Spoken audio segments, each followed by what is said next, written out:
انسان خود سے آگاہ ہوتا ہے تو پھر ساری دنیا کی شہنشاہیوں کے راز اس پر کھل جاتے ہیں۔ سب سے پہلے یہ بتایا کہ انسان تیری حقیقت کیا ہے کہ من عرف نفسہ فقد عرف ربہ، جس نے اپنے آپ کو پہچان لیا اس نے اپنے رب کو پہچان لیا۔ انسان خدا کے سامنے جھک جاتا ہے تب اسے بلندیاں عطا کرتا ہے خدا، تب اسے مقام سے منزلت عطا کرتا ہے۔ جب انسان خدا سے ہو جاتا ہے تو خدا پہ اس کا ہوتا ہے، بندہ پہ خدا کا نہیں ہوتا، خدا بندے کا ہوتا ہے۔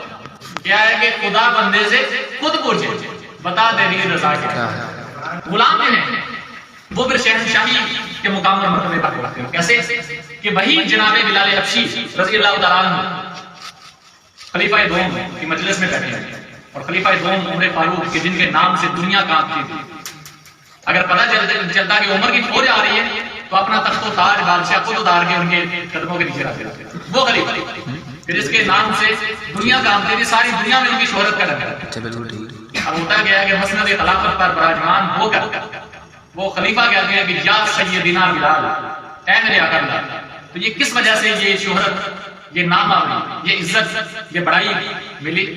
کیونکہ خدا سے انہوں نے لوڑ کر وہ خدا کے ہو گئے اور خدا ان کا ہو گیا۔ اور پھر